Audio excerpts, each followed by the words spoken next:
Ladies and gentlemen, my name is Boniface, and today is World Water Day, and the theme for this year is Water for Peace. I'm glad to be joined in a conversation that is going to be very exciting and thrilling, and very insightful about water, the subject of water, because water is something we all have interacted with a lot in our lives. And it being a World Water Day, there are a few aspects that we would like to delve into discussing. But first, before we get into the discussion itself, I would like to give a chance to each one of us to introduce themselves just by their name, and then we can proceed from there. Hello viewers, my name is Jackson Gatimo, and today, as you can see, we're having a panel discussion. The topic is water.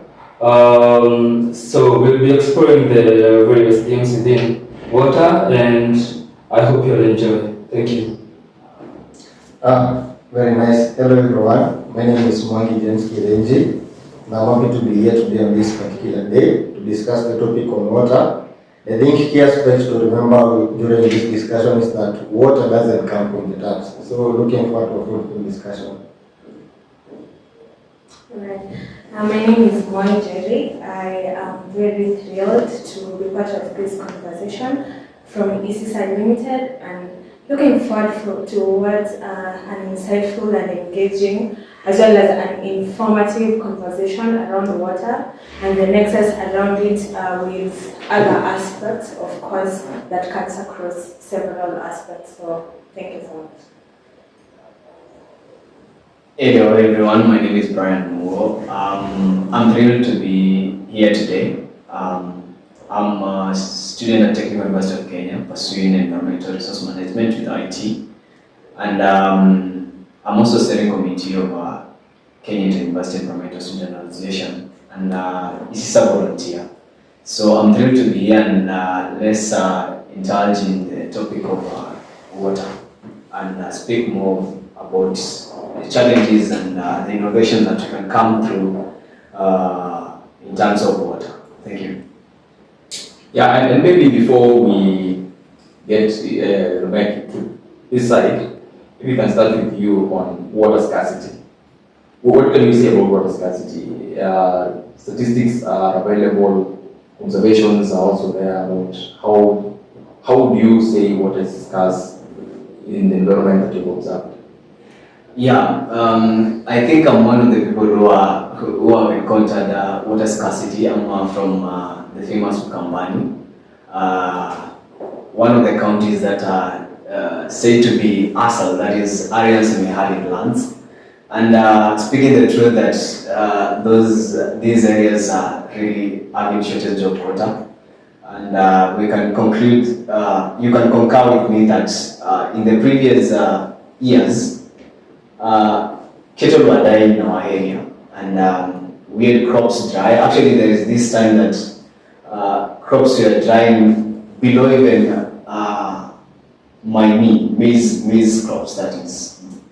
And I came to a conclusion that before that did not happen, and I think all this is coming on through because of climate change. Because I asked my grandmother, and she told me that there is a time that she was harvesting 50 guineas of maize, and as we speak right now, even a five maize sack is a problem.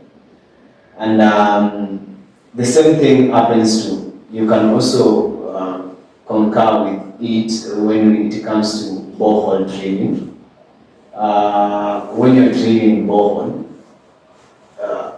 the payment that you pay in Ukambani area is quite different from the ones that you pay in these other areas, the islands. I once asked, and they are almost the same as Kilifi, because also Kilifi is one of the ASALs that we have in Kenya. And I remember one of my classmates when we were back in high school, he was in a television, he was interviewed in a television show. And it happened that I heard him speak of how they face problem in Kitui, Yeah. whereby you find that we have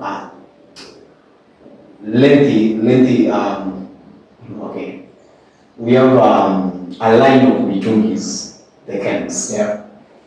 And he was saying that he has been there since morning. So generally, I can see that water scarcity also affects the livelihood, because this time that he has spent all through means that he had opportunity to go and do something concrete, something that will help in economic growth. Yeah. So generally, water scarcity brings a lot of problems. It brings cascading problems along with it. Water is everything, and without water, I think.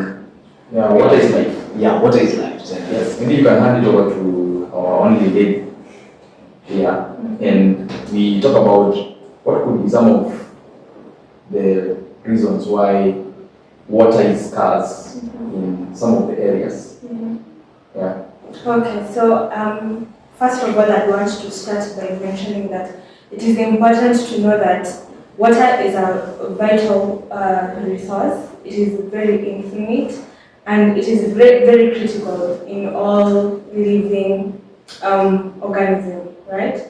And to answer your question on why it could be scarce, one, I would say for lack of a better word, I would say the inability of taking advantage of storing, taking advantage of the rainy seasons, either in whatever scale, both in large scale and in small scale. Small scale in the capacity of household, from the small nutrients you mentioned, the whatever liters of tank at home, maybe in the large scale, constructing dams where the landscape allows, because that's another thing where we construct structures that are wrongly placed, much as landscape. And also, again, I would want to say in agriculture, that's like my third point. In agriculture, we misalign seasons with the crops that we grow,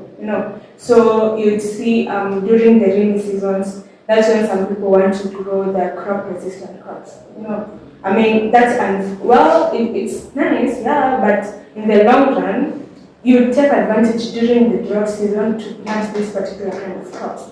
So I would mention maybe to align with seasons, and also take advantage of the cultural norms and beliefs, because those people are smart, and bring them to tables of discussion whenever you're talking about water, scarcity, conversation, and everything concerning water. And I'm sure along the conversation I'll have a chance to speak more on it. So for now, I want to say align with season, take advantage of the rainy seasons, like previously, in the previous months. There were frequent cases of floods in certain areas of the country, of course not all, because you mentioned the ASAL. That's like a special case, in quote unquote. So, alignment. That's Thank what you. I mentioned. Thank you so much. There is also a prevalent concern, urban scarcity of water. Sometimes we are in city, but water is scarce. What do you say about that situation? Because a lot of times when you go to the city, people are expecting that you're living the best life. That's where resources are, that's where everything is. Unfortunately, there are people who still mention scarcity of water in urban areas. How is that?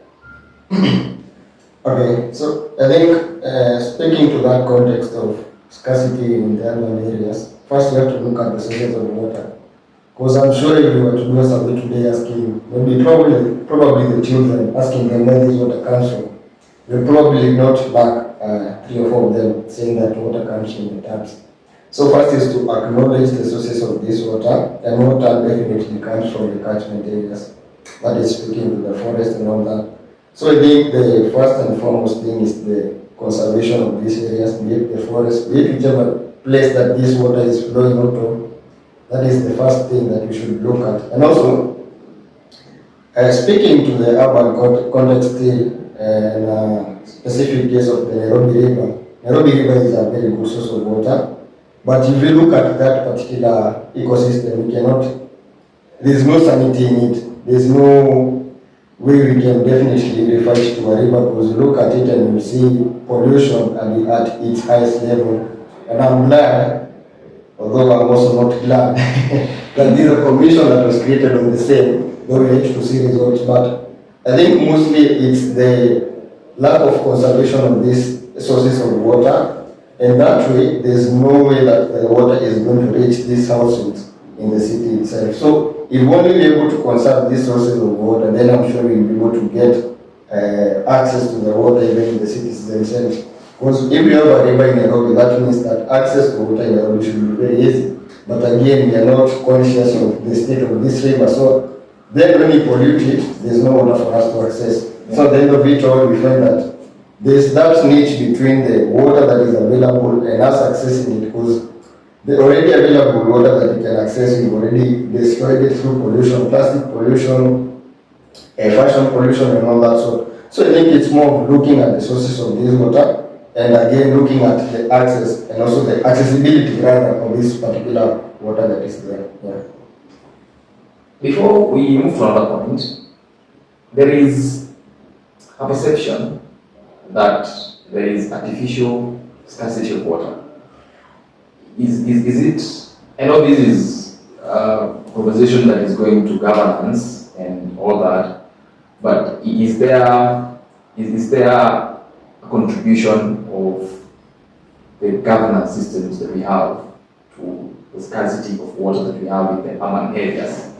Because sometimes it's also good to understand if water is really scarce, that's why it comes only on Friday, or there is somewhere along the system where someone is making the water come only on Friday.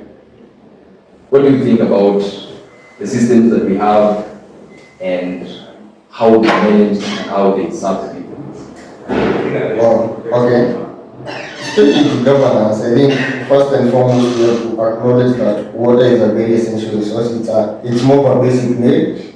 So it's something that each and every citizen should be in a position to access. And now speaking of the urban livelihoods, that is the plots and all that, and we find that in some scenarios we get water on Fridays or maybe on specific days.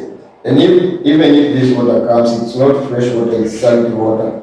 So I think to some extent, since you find that it's also a business venture for some people, there might be some contradiction in line with the governance systems.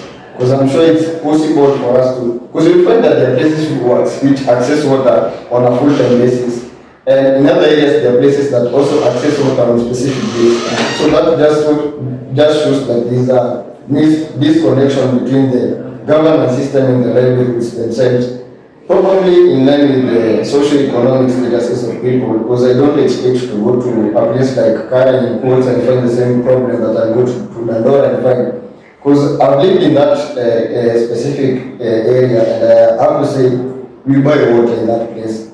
But I don't expect the same scenario that I'll find in Karen, because you see, the socio-economic status in these two places are very different. So I think it's more of the leverage that you have with your money and the access that you're able to get over on this particular resource in your view. Yeah. Oh, thank you. I think that's a very intriguing perspective.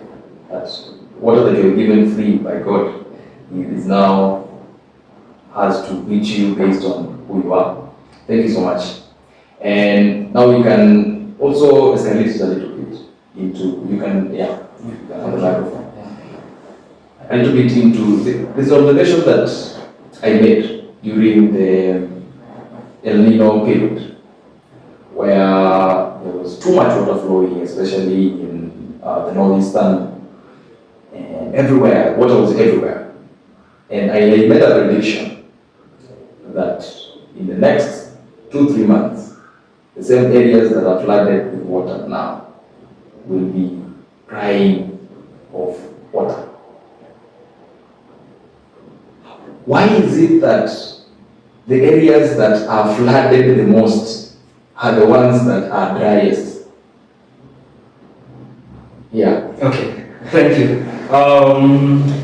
I think to respond to that question, there has always been, when there is a when there's a season of rain, you find that some areas are always flooded, but 2-3 months down the line, you find that these places are already complaining of drought. I think one of the basic explanations for that is that most of these areas lack, like Mercy mentioned, proper catchment systems for water.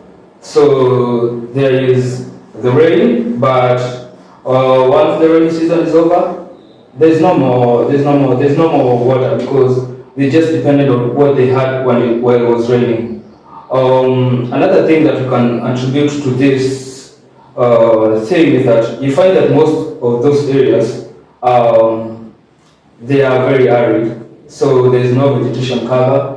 There is nothing to slow the flow of the water. That is why it happens that whenever it's the rainy seasons, these places are always crying of flooding, and then a couple of months down the line, it's the opposite situation. Yeah. Okay, thank you so much. I think we'll come up with the solutions to some of the problems that we have highlighted in the next session. Thank you.